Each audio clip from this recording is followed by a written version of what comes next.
Go. Pete, final score notwithstanding, yesterday's performance, was that kind of the blueprint of what you were kind of looking for for the season on how to a winning formula? Yeah, it very much was.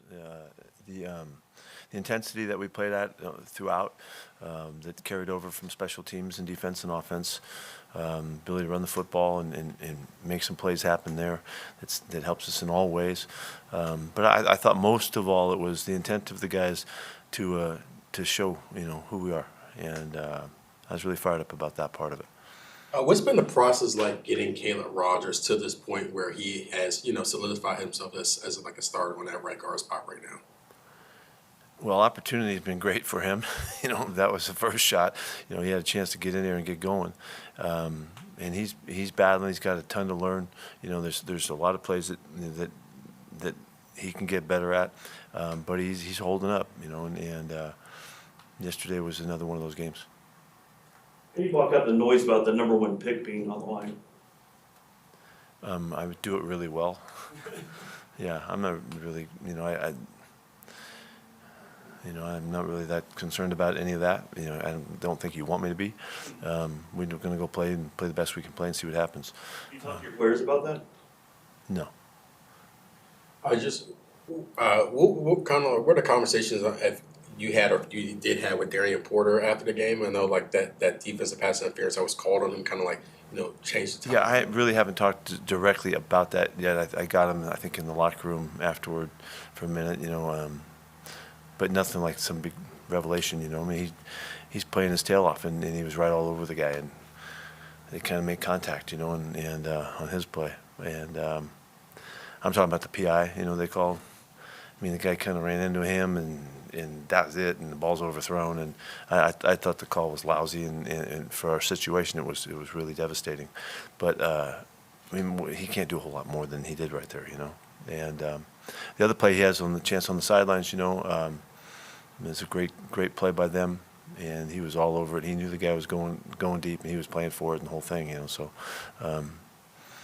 There's hard lessons, really hard lessons. Remember earlier in the year when Kai was playing, there's just hard lessons because they're going to check you out. You're going to get tested, and nobody makes all the plays, And so it just depends if they can stack them up on you and start to build some kind of a scenario that maybe this is the guy to go after. That's what he's dealing with that a little bit. I thought on the other side, Stokesy did a really nice job for the most part, and continues to hold up his end of it. So the ball keeps going over the other way. Pete, the nature. Pete, kind of a two-parter right here. How beneficial was Don't make it too difficult, okay? How beneficial was it to you weren't playing down or you weren't playing from behind, so you were able to run the ball a lot more. So how effective was that? And also, what's the biggest area of improvement that you have noticed in Ashton's game? Okay, we'll come back to Ashton. I think you guys asked last night, about the style of play, and I was able to kind of illustrate it in terms of kicking the football and playing defense, and backing them up and playing that way. That was. I don't feel like I answered your question maybe all the way. That was really style of play that we like, and we've found successful over the years over a long period of time when you can do that. So when you can play to your kicking game and your defense and run the football, then things do fit. And that's a tremendous winning formula, not for us only. It's the game calls for it that way. And, there's guys been talking that way for a lot of years in this league, and on all levels. The game hasn't changed in that regard, but so it's really pleasing to be able to see that, be in front of us, and it was really clear how obvious it was, and we were ahead. We were in the game, and so we were able to run the ball and keep the feeling going that we can do what we need to do to make our first downs and all of that. Guys were coming through. We converted better on third down for the first time in a while, and it was part of the good feeling about how we were playing and the makeup of it. The other part of it about Ashton, I'm not sure what you wanted on this one, but he played a fantastic game. He had the runs that he had for the 6 and 8 yards or the 5 and 6 yards were some of his best. He was tough as hell. He was fighting and clawing and scratching, and the guys were pushing the piles, and he was lunging forward. And eventually, like with a great runner, it happens, and there's the space, and then he's gone.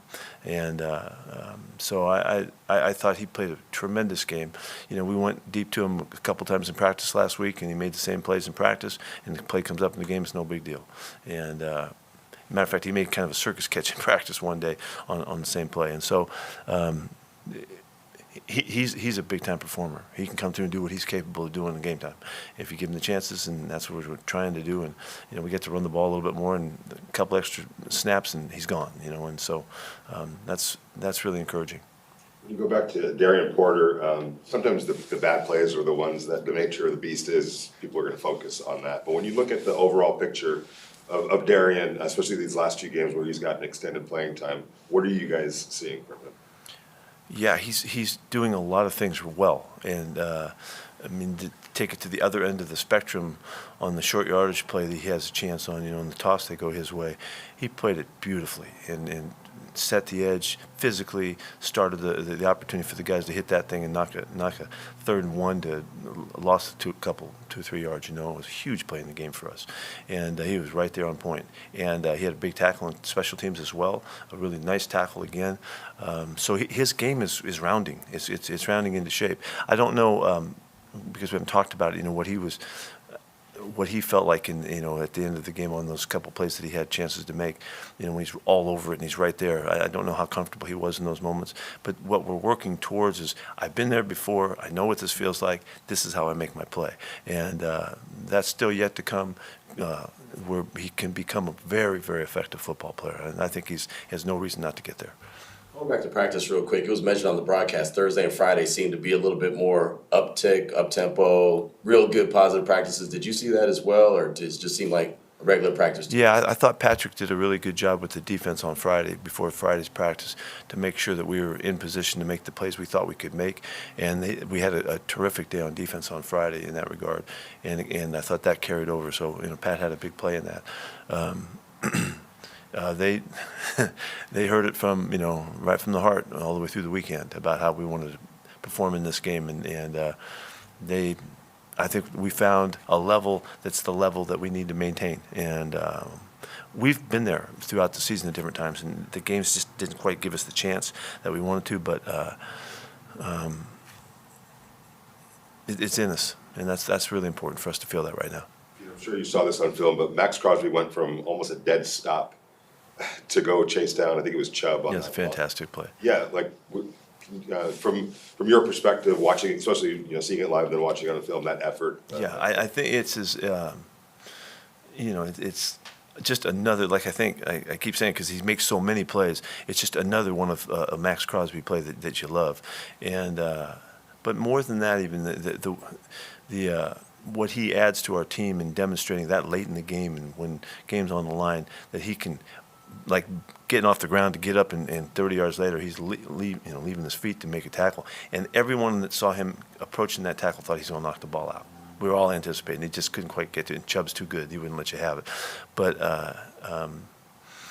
he's a great inspiration, and I don't talk about this much, because I wasn't here when Max was first here, but he's been through a lot, and he's overcome a tremendous amount of challenge in his life, and he has formulated the kind of plan of how he lives and how he operates that is just emblematic of all that you could hope somebody could do. And so when he gets his opportunities and he makes those plays again, it's just another statement that he's here for real and he's the real deal and all that. And it means a tremendous amount to the players. His words and his intentions and his expressions of by the way he plays couldn't be more crucial to our inspiring people and our teammates in particular.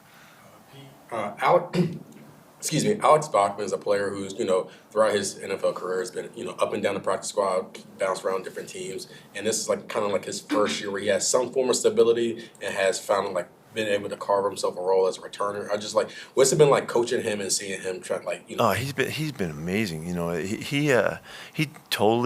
did this on his own. He has been knocked around, and a lot of guys could have got discouraged or whatever, but as far as what we've seen nothing but really productive, high-performance stuff throughout practice that just keeps reminding you this guy needs to be part of what we're doing. So, I've been on the Alex Bachmann team for a while now, supporting him and hoping he can get his chances and all that. I mean, he just came back. He broke his thumb. It's not even a month ago. I mean, he's playing with a broken thumb, and you wouldn't even know it. You can't. He's catching kicks and punts and all that kind of stuff, and made a great third down win for us yesterday on a very small play in yardage terms, but in the moment of the game, leaving his feet and laying out and the whole thing to make the catch, ahead of the sticks. That's the kind of stuff he doesn't practice a lot. So. It's a great story. And matter of fact, he spoke to the team a couple weeks ago, on the night before the game, and told his story to everybody. And he was very proud of how he's been able to hang and stay with it and be recognized and be seen, after all of this time, and how meaningful it is to him. So it's a really good story. I'm really glad you brought that up. He's worthy of that. I'm not sure if this is on your radar, but USC and Notre Dame ended their rivalry. They're not playing next year, and you're kind of synonymous. I did not know that. With USC. They're not going to play, and I think they're putting it off till down the road. So, what are your thoughts? I mean, going back to your days at USC. I have no space to think of why somebody would want to do that. I don't know why.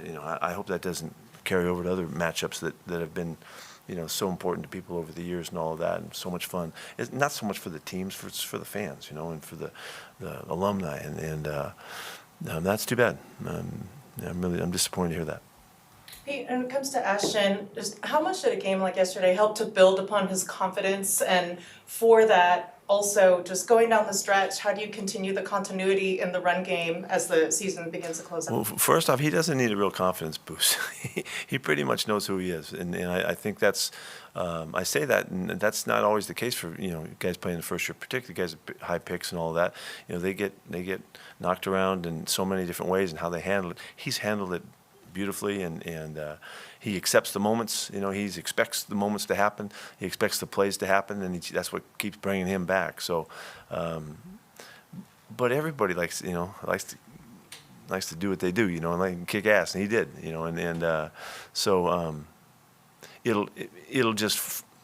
I mean, I don't want him to get the big head, or nothing over one game, and like I wouldn't want anybody else to either. But it's just who he is, and so he'll accept it well. He'll take it in stride, and he'll look for the next opportunity. The very next carry he gets the ball, he's thinking he's going to score, and I think he's an extraordinary young man that demonstrates that kind of confidence, and he knows who he is. He knows what he's all about. Is there a chance that Colton Miller is going to play down the stretch here, and how important would it be to get? We'd love to get him out. Yeah, he's going to practice more this week. He was limited last week. We'll see how it goes. Don't know. All right, thanks, Coach. Thank you. Okay. Levi, can I grab it? Yeah.